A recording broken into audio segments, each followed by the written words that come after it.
Hey everybody, it's Richard Harris and Scott Leese with another episode of the Surf and Sales podcast. As always, a quick shout out to our great sponsors, Salesforce Revenue Cloud, Lead 411, Vidyard, and who's our fourth one, Scott? Gong. Gong. That's right. Gong is back. Gong. You know what? They blew my mind with their Super Bowl ad.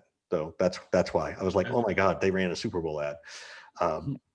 So in addition to that, though, we're joined here with a really smart, fun guy who's very versed in account sales, who is Ian Koniak from Salesforce, and is the strategic account director, which, at a company of 60,000 people, what does that title mean, Ian? And thanks. It means a lot. Yeah, it means a lot.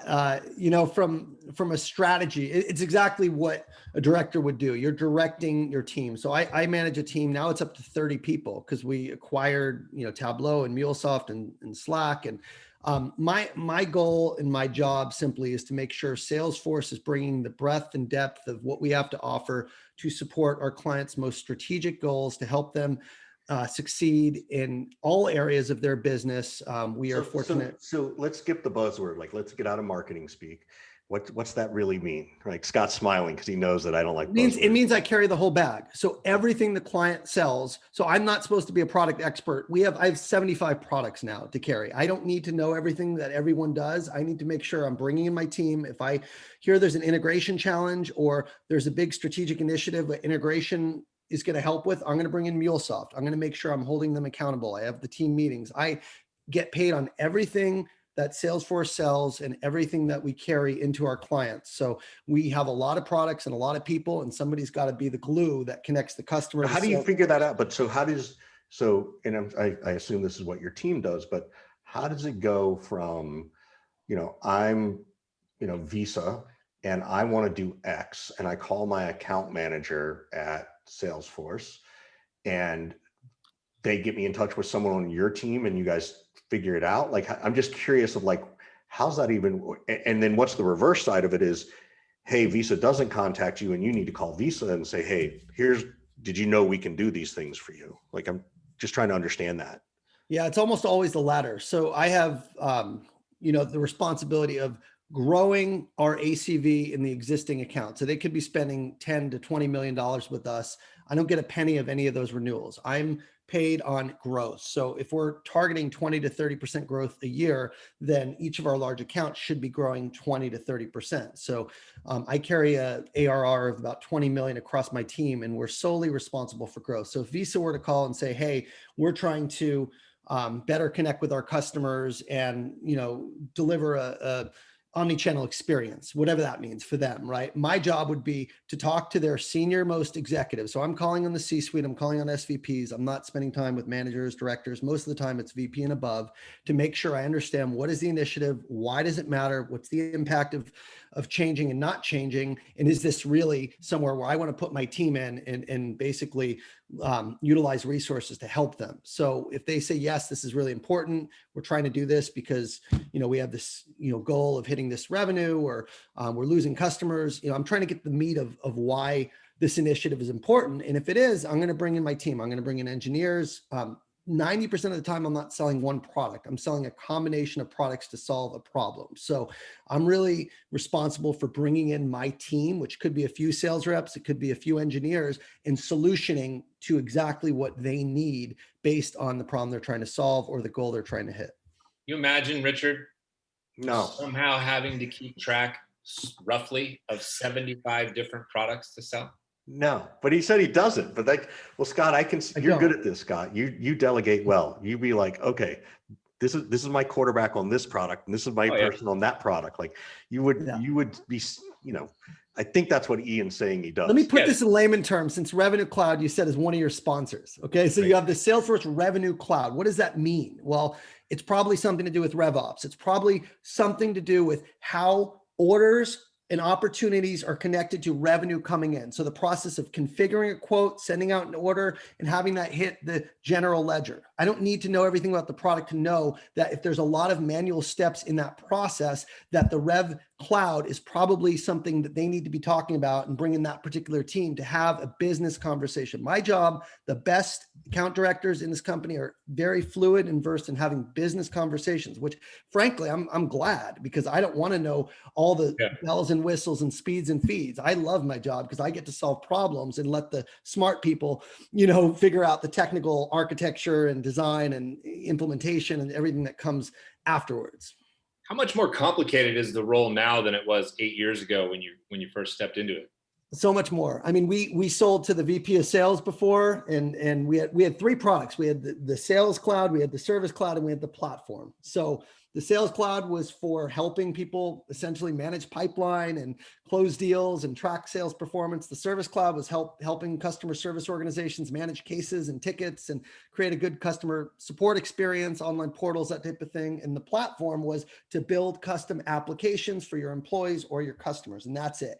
Now we have Tableau, we have MuleSoft, we have all kinds of different solutions. So frankly, I cannot keep up. We have Vaccine Cloud now. We have work.com. I don't want to keep up. What I want to know is that when I talk to a client, I'm versed in being able to connect with them very quickly, build trust, build credibility, and that I have a great set of customer references that I can come prepared with, that I can say, hey, we solved a similar problem. But at the end of the day, what I'm going to do 90% of the time is I'm going to talk to an executive. I'm going to say, I think we can help. Let me get back to you. I'm going to get with my internal team, figure out the right way, because there's very rarely a problem that we can't solve given our amount of products, if that makes sense. Do you ever get the urge or do you ever daydream and just think, God, it'd be really fun to just sell one product again? Do you ever pine to like go back to the beginning, or are you? Not really. No. That sounds painful to you. No, I think there's a lot of growth when you carry a big bag, right? You have to learn to learn to speak a different language, frankly. I mean, when we announced work.com last year as a way to do contact tracing, for example, that was a category that didn't even exist. And Salesforce is getting into now distributing vaccines in Los Angeles and giving personal protective equipment to hospitals where our government might not be able to act that fast. So our company moves very quickly and adapts very quickly and keeps us on our toes. So if you want a career where you kind of master, what you sell and can rinse and repeat over and over again, it's definitely not Salesforce, and it's definitely not the account director role. So I could have moved to a single product within Salesforce at any point, but I love carrying the bag. I love being able to actually close 7-8 figure deals and be able to really solve big problems. And I think, when you only have a hammer, then you're just going to look for a nail everywhere I go. But I don't have a hammer. I don't even have a toolbox. I got the whole Home Depot to go after, and help recreate how clients are doing business. So it is really, I mean, we are doing 9-figure deals and just bigger deals and bigger companies than we've ever done before. And I just, I wouldn't have it any other way. For me, I get bored pretty easily. I, definitely like variety. I think a lot of salespeople can crave change. And so every year is different. Every goal is different. And it just keeps me on my toes. It's interesting to hear from an outsider's perspective. It's interesting to hear you talk about how you get bored easily and you crave change, because I look at your career and you were at Ricoh for like 10 years and you've been at Salesforce for over 8 years. You've had 2 jobs ever. I had within those careers. Yeah, within that, I had 10 jobs within those 2 companies. So I was promoted. I had 6 jobs at Ricoh. I was promoted 5 times in 5 years. When I left, I was running Southern California. I had 80 employees. We had 60 million. So I went from a individual rep to a major account rep to a sales manager, general manager, and director of sales in that 10-year period. So it was different pretty much every year. And I was also building out, our team in SoCal. And then even in Salesforce, I started in the enterprise. I changed teams. I got new accounts. Then I went into commercial for a little bit. Then I went into enterprise select. And then I moved to national enterprise. So it's all the same. It's all essentially, this is the longest I've ever carried a bag at one company in relation to my previous company. But it's been a change every single year in terms of territories and products that I carry and accounts that I cover. So, I mean, it's definitely,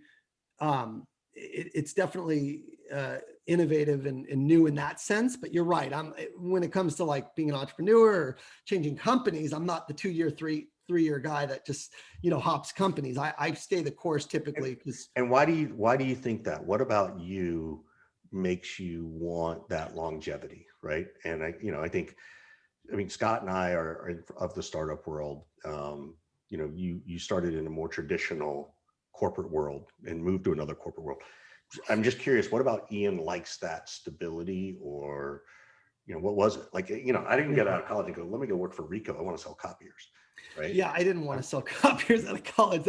I'll give you another story on how I got into that, but I was forced to do it. I didn't have a choice, frankly. It was the only job I can get, and I needed to make a lot of money very quickly to be able to get out of a very, very bad situation. So that's how I got into sales, and I'm happy to dive further there. But, just for me personally, I think it comes down to, if I'm still growing at a company and if I have opportunities to grow, I stay the course. I think in general, it takes at least a year to get on your feet, to learn the culture of a company, to learn the products, to learn the selling motion. So you got to commit at least to a couple years before you can say, I quit, I give up. My character is that I'm persistent, maybe to a fault, right? In that I definitely am loyal too, right? So if I'm working for a good boss, I'm working for a company that I see growth with. And I've been on, fortunately, the train of Salesforce for 8 years, where we've had tremendous growth during that time, and the stock's done great. And so I haven't really had a reason to leave the company until kind of recently. I mean, now I'm doing some other things and I'm thinking about, well, what is my long-term look like? But until this point, the growth that I've experienced and the for me, I think there's a lot, but I ask myself, am I still growing? Have I learned everything I need to? Is there upward opportunity at this company to get me where I want to be? And if the answer is yes, I tend to stay the course. If it's no, I'll try to look within the same company and find a different job or role, as long as the company's good, so that I can, again, start fresh, but not have to learn the culture and not have to learn. But when you left Rico, why did you go? I mean, granted, it's Salesforce, so I get it, but why not go to a startup? Why not go and say, all right, I've taken this big company experience and I'm going to go and, I mean, I can just tell by the way you're talking and the excitement and the passion you have. And I don't, we've never met before today other than some emails, that like you're a go-getter. You're going to make shit happen all the time. And it would thrive in that kind of world. But, again, maybe it was life circumstances and then you got there and then, later on life circumstances kicked in again of like, okay, now I've got a wife and kids and a mortgage and, I can't take the risk, or maybe, I'm just curious. I think you're hitting the nail, right? I think at the end, it comes down to risk tolerance. So if you look at my portfolio of investments, it's fairly conservative. I'm following index funds. I have some tech stocks that are big name tech stocks, but you won't see a lot of startups. You won't see some crazy risks. So I think, I'm starting to see this other side now. I'm starting to see this other world of infinite possibilities. But when I was at Rico, it was the only thing I knew. Right. And I stayed there a long time because I was building out the organization and I felt very connected to it. And I had a lot of, respect within the organization. They gave me autonomy, and I, was a big part of their growth story. How I got into Salesforce and why I transitioned was we were using Salesforce. I was brought in, my first year as a sales manager was 2007, and we brought in Salesforce. And that was right before the Great Recession hit in 2008. And you got to imagine copiers, printers, that is the declining industry. You add a recession to that, it's a disaster waiting to happen. Well, during that period, I grew my business 30% in the same area. And that's how I got those 5 promotions in 5 years. That's how we built it up to 60 million ARR in a copier distressed industry. And so part of my methodology was having a proven sales process that I knew worked, that I had executed with my team. I had gotten every one of my team members over plan, and they said, well, come replicate this with 3 teams. Okay, then 5 teams, and then 10 teams. So basically, big part of my success was using Salesforce, setting our KPIs, setting our sales motion, setting our opportunity stages, making sure we're actually following a process for discovery that gets to the meat of why clients buy, right? So implementing that and training that was very, very effective. And then I'm like, maybe this isn't where I need to be. True story, Richard. The reason I went to Salesforce is because I read an article in Forbes magazine, and it said the average account executive at Salesforce in the strategic enterprise space is making $310,000 a year. This came out in 2012. I was a director of sales running a $60 million organization of service and hardware, and I was making about $250K per year.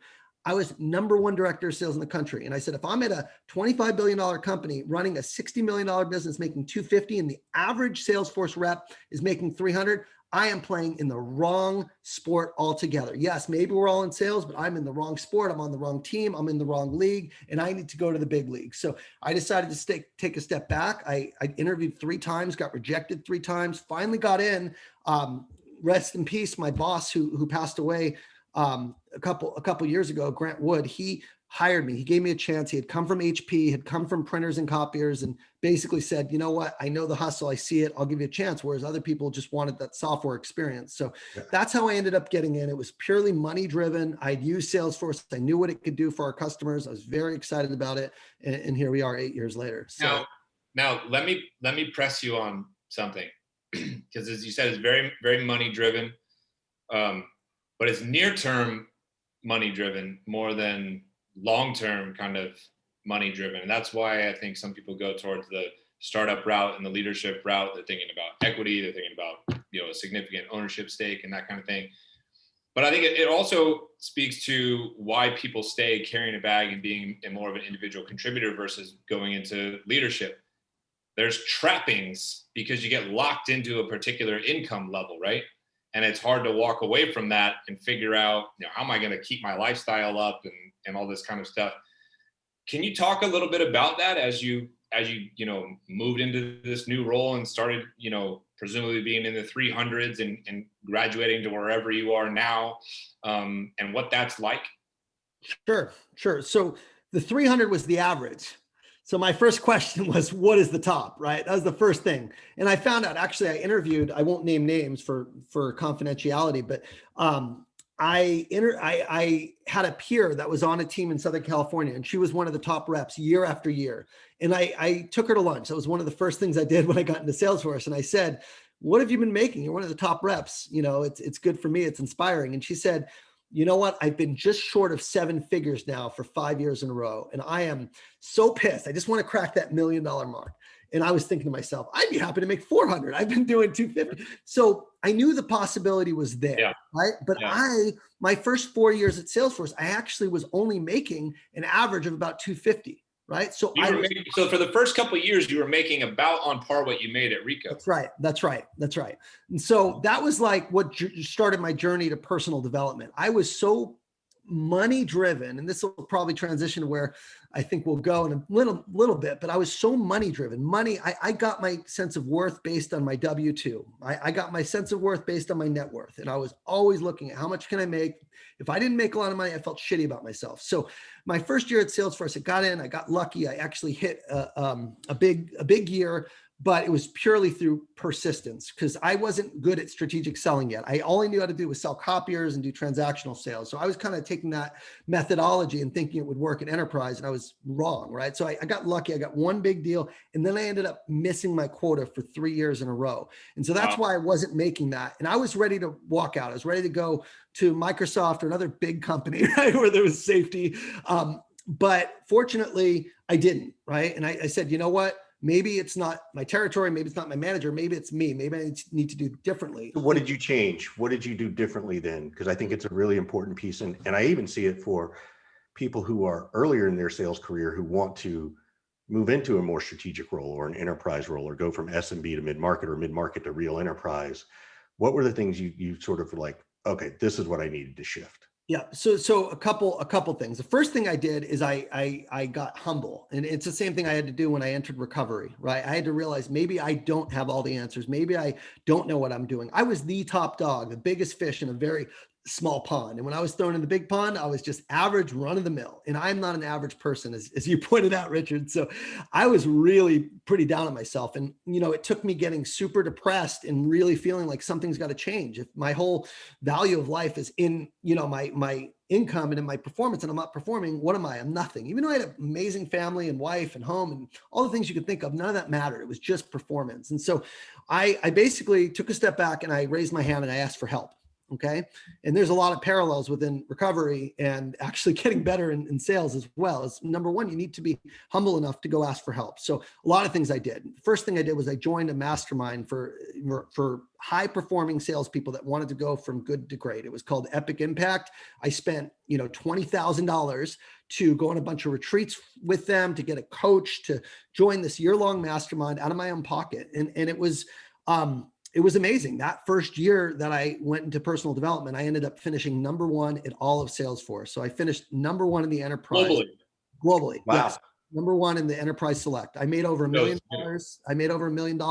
And then I repeated and I repeated and I repeated and I repeated. And here we are. And that's kind of why I'm doing a lot of this now, is I want to pay forward and share what I learned during this period, so people don't have to make. So what are those things? Like, what are 2 or 3 things that for those who can't drop 20 grand, right?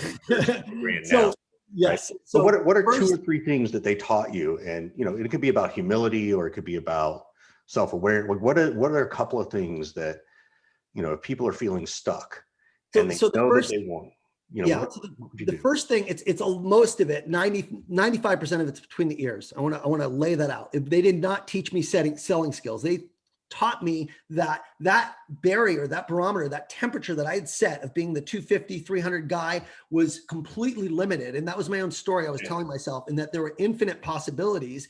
And I had to really see myself and visualize myself as that number one person. So they taught me how to do visualization. They taught me how to really set a goal and feel into that goal. We did exercises where I was imagining buying my dream house, which we could never afford at the time, that I'm living in right now. Before I imagined my wife, my future children. This is 4 years ago.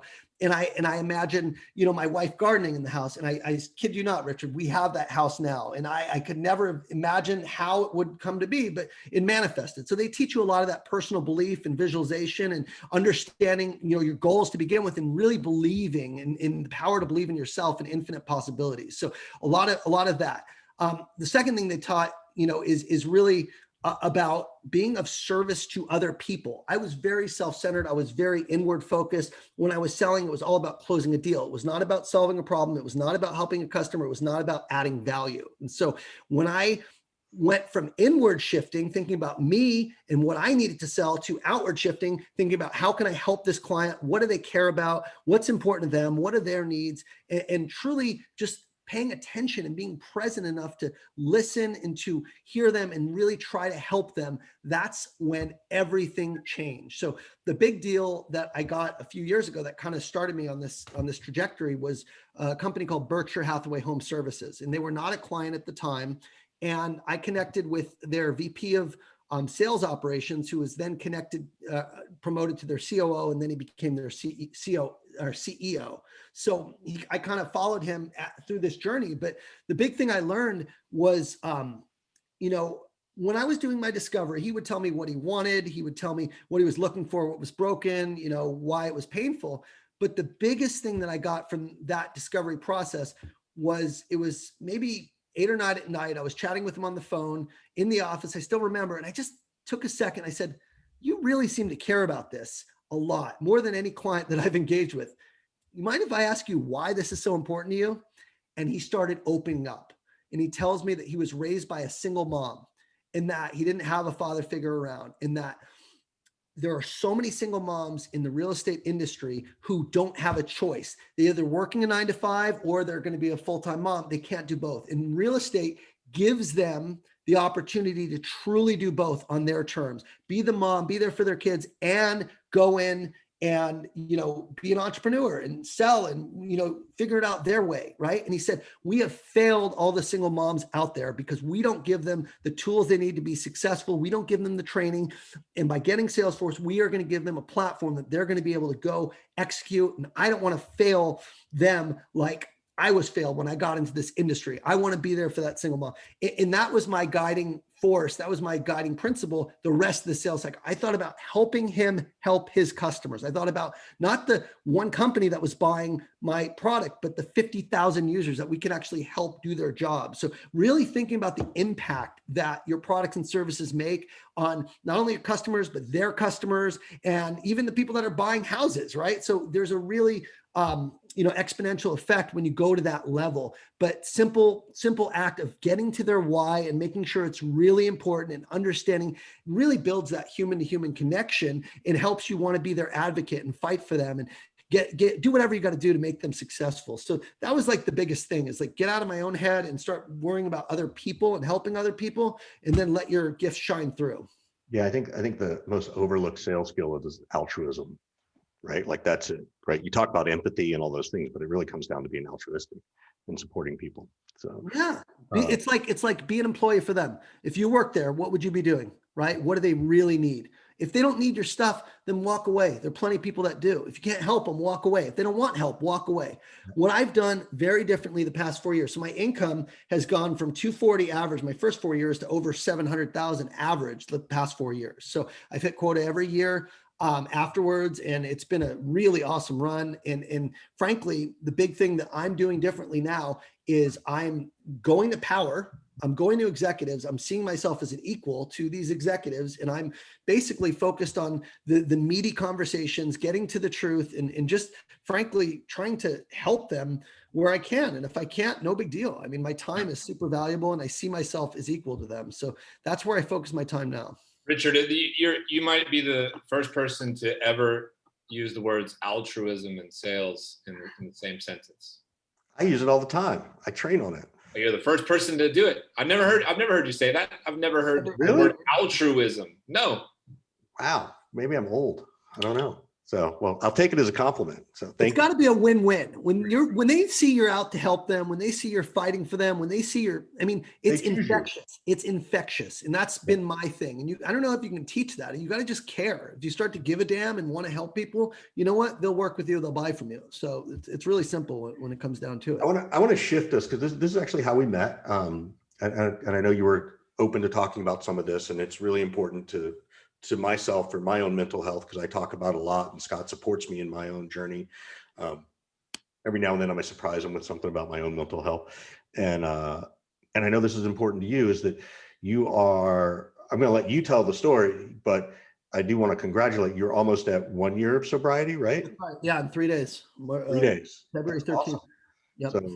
So tell people about that and how it's affected. I mean, you can go in 1,000 places, but in sales, we see it a lot because of the pressure, right? We're told to crush it. We're told to hit the number. You even said it yourself. I wrote it down, was that, your value was not related to your W-2, right? Your self-worth.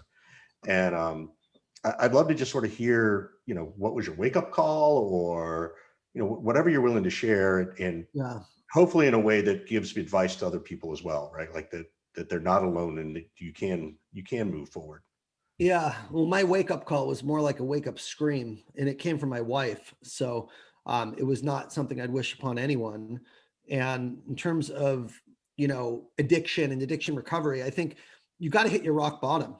Everyone talks about a rock bottom, right? Until you hit that rock bottom, you're not going to be willing to change or to get help. And so for me, I just to give a little bit of context. So I have addiction in my family. My father struggled with addiction. He died when I was 19 years old. Unfortunately, my brothers had it.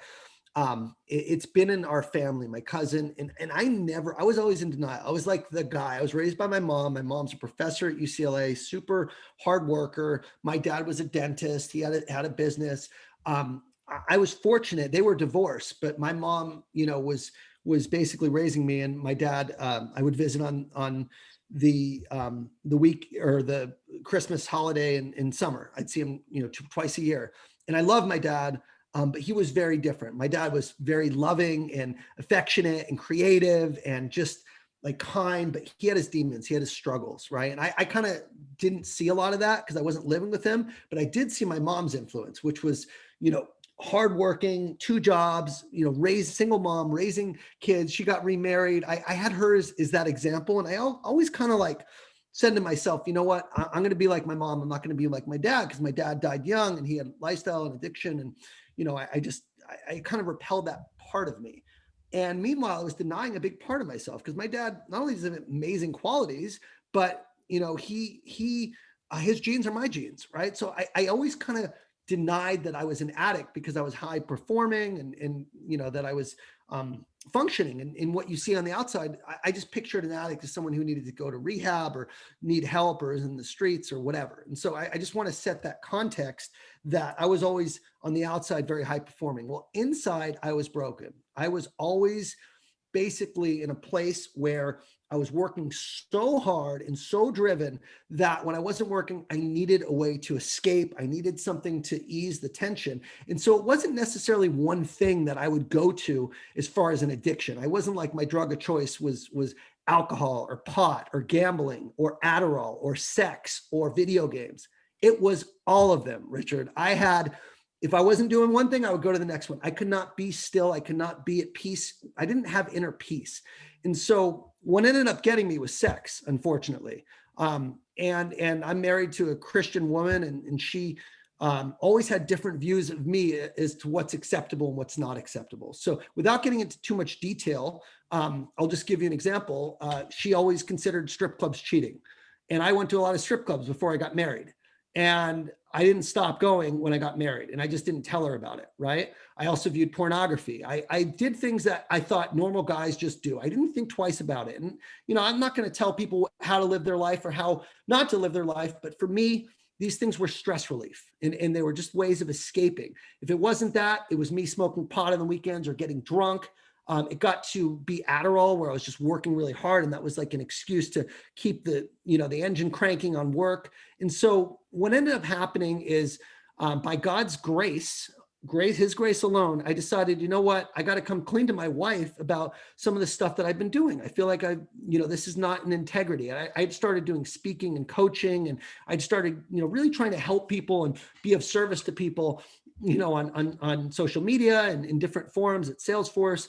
And I'm like, you know what, this is out of character. It's out of character. And I'd done something that I felt very guilty about with my wife. And so I decided to come clean with her. And I'm like, I'm just going to tell her, I didn't have an affair. I didn't have girlfriends on the side. And it can't be that bad, right? Well, it was fucking horrible. Pardon my language. And I caused her incredible pain. She basically said, I don't know who I married. And it got to the point where I had told her, I was doing, things that were out of integrity with my character.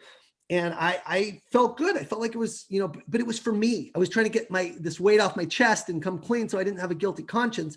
Well, once I saw the pain that I inflicted on my wife, once I saw someone who I love my wife. She is the greatest thing that ever happened to me. But once I put her in pain, and it was a pain, just to give you a little more context of what my rock bottom was, she was so shocked that this man that she admired, that she thought she knew, had done some of these things, that she started crying and shaking uncontrollably. And she was 4 months pregnant at the time. This was February 13th, almost a year ago. Oh my gosh. Yeah, it was really scary. And she started shaking. And I saw that and I just wailed. I said, what have I done? My poor wife. I've just caused her so much trauma and harm. And it got worse. She started having labor contractions. And she had had a miscarriage a year earlier. And I'm like, what is going on? And I was just like hysterical. I'm like, we got to go to the doctor. We got to go to the doctor right now. Like, let's go. And we hopped in the car. And this was my discovery day. This was a year ago. This is what got me sober. And so we hopped in the car and basically headed out to the doctor. And I called my mom. I'm like, I think Sandy's going to miscarry. She's going to have the baby. You can't have a baby 4 months. There's no chance of survival at that. And I'm meanwhile thinking, I caused this. I did. And I started praying, and I prayed with all my heart. I said, God, please don't hurt my wife and my baby. Please, I'll never do this again. I'm so sorry. I didn't realize what I was doing was causing so much pain. And we get to the doctor, and he puts the sonogram or whatever it is to check the heartbeat. And I swear, I thought it was going to be, no heartbeat. And I've told this story a few times, so I can tell it now without breaking down. But every time I say it, it's hard. It's hard to imagine that that's where I was a year ago, but that's where I was. And the doctor looked up and he said, there's a heartbeat. The baby's okay. These are stress contractions. They're stress contractions because she has been put in so much distress. And for me, that was where I said, nothing else matters.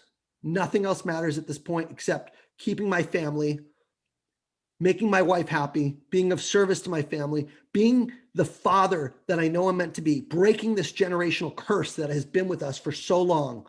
And it's been 1 year and I have not looked at pornography. I have not gotten drunk. I have not smoked pot. I have not taken Adderall. I have not played a video game, and I have not gambled. So every single thing that I was doing that was out of integrity, I have not done. So for me, it truly is about now learning to live with myself, learning to love others, be of service, and embody what I'm teaching other people. And if I hadn't gone through this experience, I wouldn't be able to share this. I wouldn't be able to relate. I wouldn't be able to coach.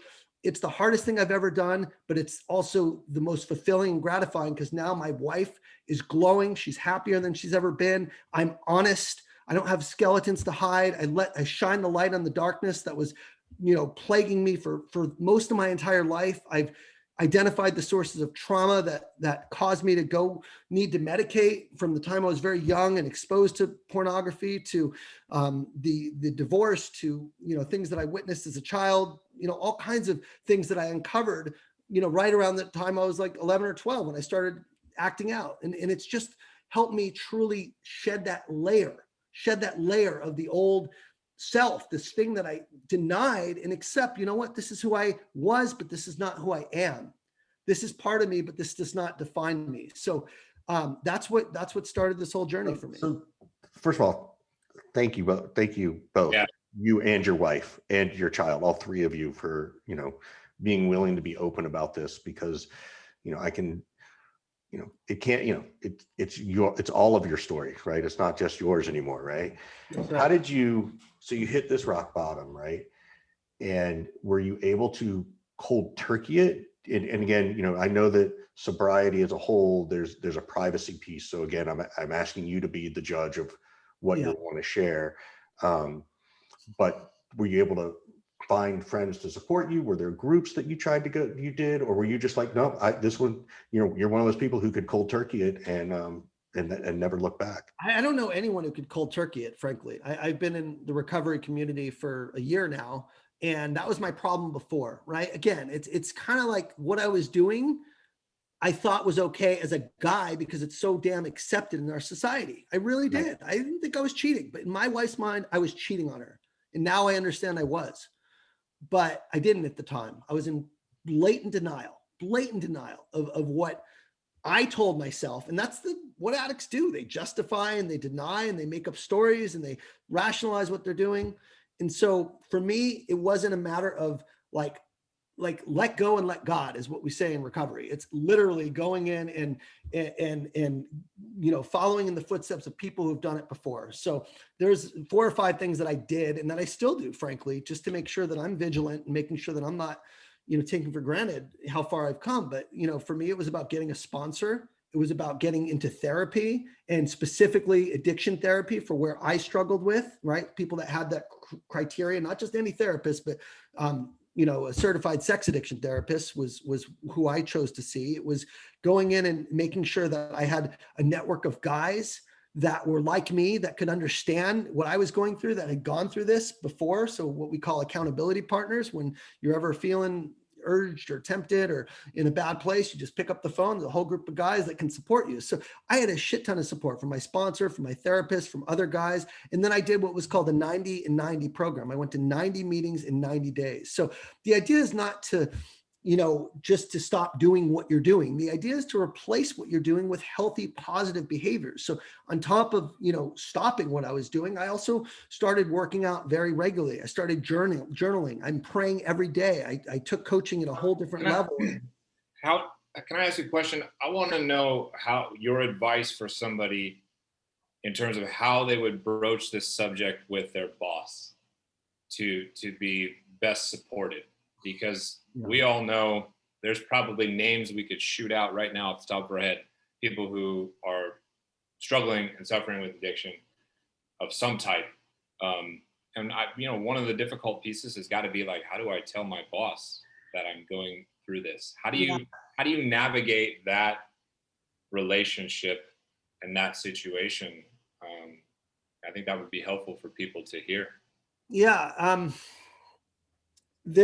I can tell you what I did, right? I said, look, I love Salesforce. I called my boss, I called my boss's boss, and I called our SVP of sales, all of them individually. And the support I got was overwhelming.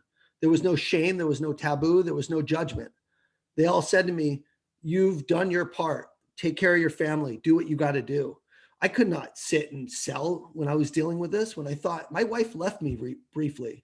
And I was in such a tough place, but at the same time, I was feeling so strong because I had God. I had this belief that I could change, that I finally was doing the right things that could help rid me of this thing that plagued me my whole life. And so I told my boss what I was doing. I told him the commitments that I had. I told him about my family, and I said, this is my top priorities. And I said, frankly, I'm not going to be able to put in the time that I used to put in before, because this is my priority, going to these meetings, going to therapy. And my boss was overwhelmingly supportive. He said, you got to do what you got to do. I think that conversation is very scary for people to have. Try having a conversation with your wife, telling her everything you've done that's out of integrity. Sure. That was nothing compared to. Conversation is going to be harder, but but not everybody. But there's people out there who are not married or not even in a relationship at all of any kind. Yeah.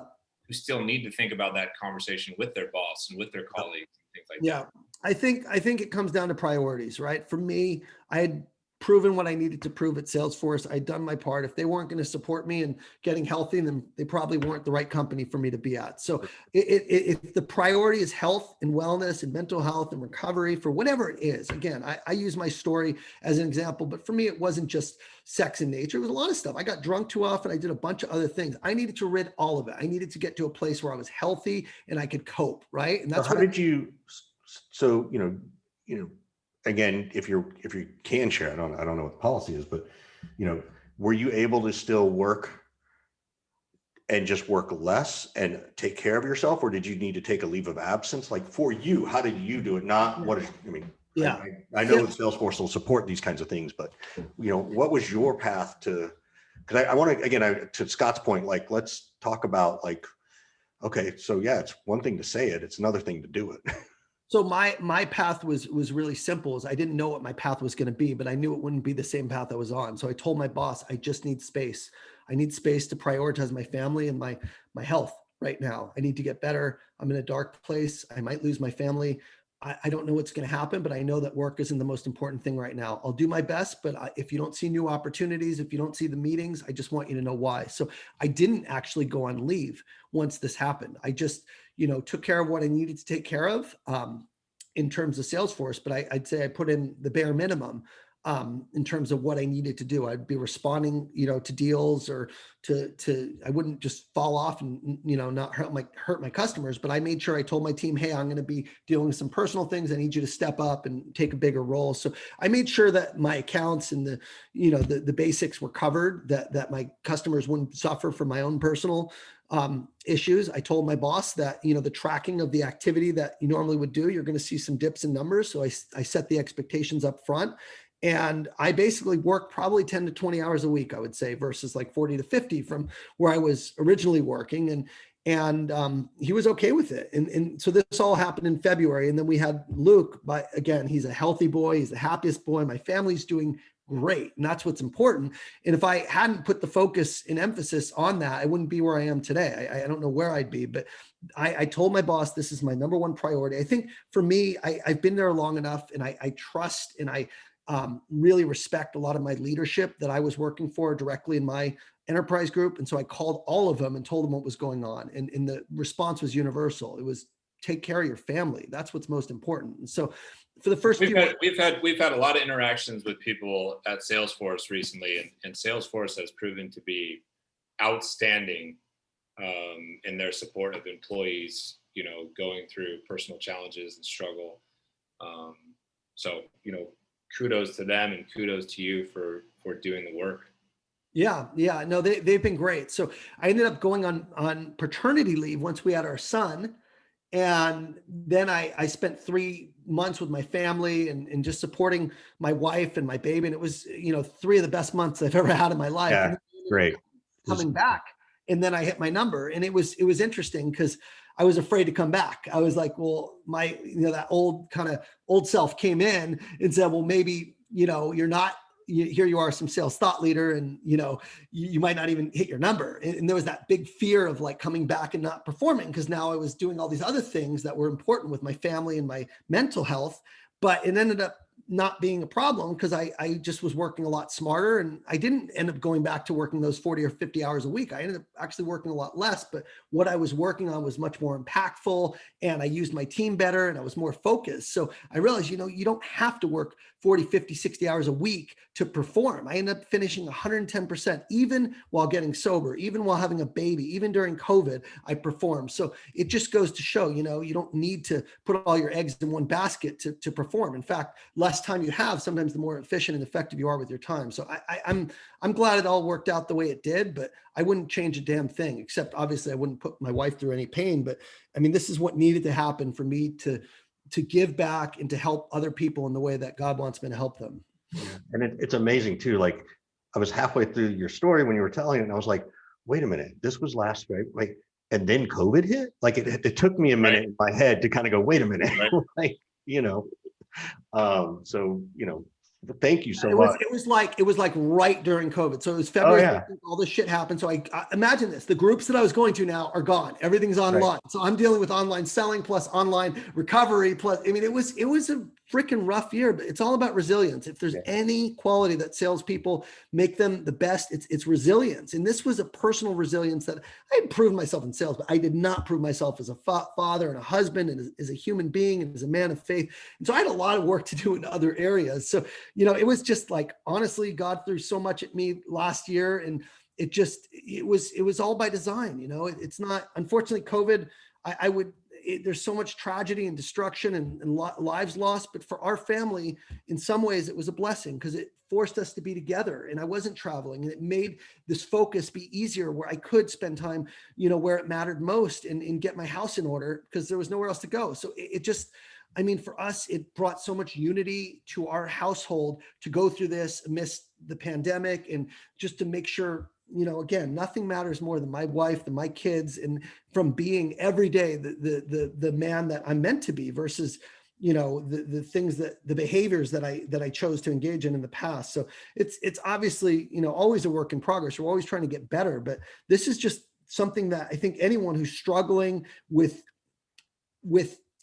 areas or behaviors that aren't aligned to their character or is not congruent with who they see themselves at, you got to deal with it at some point, or else it's going to deal with you, or else like you're not going to have a choice. You're going to be forced at one point. So I just wish, that other people can hear this and, could address what is important to them in terms of their mental health, in terms of their family, and focus where it matters, man, because, selling and performing and making $1 million, that's all great, but that's not going to bring you joy and fulfillment in the end. What comes from true joy and happiness is being the person that you're capable of being, and fully embracing who you are, your best, your worst, your good, bad, and ugly, and knowing that you're being honest and true to yourself. And I can say that during the past year, I've done that every day, and it's just been, the best thing. Yeah, no, it's great. And, to your point of taking care of family, Scott had to jump off as we wrap this up because of, he's got to take his kids to baseball practice. So, but we always end our show, and I give it a quick shout out to Vidyard, Salesforce Revenue Cloud, Lead 411, and Gong.io. So please check those folks out if you are trying to grow your revenue in your business in 2021. Every one of these tools will absolutely help you. But our last question always for you is, what can we do for you? Is there any question you want to ask us? Is there, clearly there's some causes you like to support, but we sort of give the mic to you, and we'll take it where you want to go. Yeah, I think part of the reason that I go on these podcasts is really to get the word out, to get the story out, right? And this is not a story that I love to share. It's painful, and there's a lot of heartache, but it's a real story. It's a true story. And so I would just say, for anybody who is inspired or humbled, or this resonated with, I put out content every single week, and the content is a combination of helping reps learn the skills to go from good to great to master enterprise selling, and it's also personal development, becoming the best version of yourself, whether that's through your health or your relationships or your contribution and service. I'm trying to help people really live their best lives. And Yep. that's the kind of content I put out. So I'd love if it's resonated to go check out me on LinkedIn or go to my YouTube channel. It's just Ian Koniak. Watch some of the videos, send me a DM, let me know how it's impacted you. If anything's, unfortunately, we talked a lot about, mental health. If there's anything that you're struggling with, let me know. And I'm happy to point you in the right direction or help get you help, so you don't have to go through some of the pain and difficulties that I have. You got to raise your hand. So I'm here to help in confidentiality, but get help. That's all I'd ask everyone. Yeah, and the one thing I want to point out is that it's often that men are, we're taught not to talk about this stuff, right? We're taught, in addition to whatever we might feel, sort of our societal issue is that don't talk about your feelings, don't cry in baseball, you don't cry ever. And I'm really appreciative and grateful to you for sharing your story. One, because it's a story that needs to be shared as a whole, but two, guys, it's okay to talk about this stuff. It's okay. It's not easy, it's scary, but you're not alone if you ever feel like you need it. And I know Ian's, gave out his email and everything. I do the same. People talk to me on LinkedIn about it and my struggles with mental health. So, thank you very much, Ian, for coming on. And, I'd love to do it again in another 6 months and see where you are, right? Like see what 18 months looks like versus 12, because I think it's an interesting journey to support and, give you that avenue. Well, I appreciate it. And you're right, Richard, you're not alone. In fact, I shared the story with a group of about 50 guys, and 10 or 15 came up afterwards and said, I have a similar challenge. Yep. And so just in that tiny room of those people who raised their hand, there was a third of the people. So I can't tell you how accepted some of these things are in our society, but if it's not okay with you, then that's all that matters. So, just go raise your hand and you're not alone. That's all I can tell you. All right. Thanks, Ian, man. We really appreciate it. You're welcome. Great to be here, Richard. Thanks so much for having me.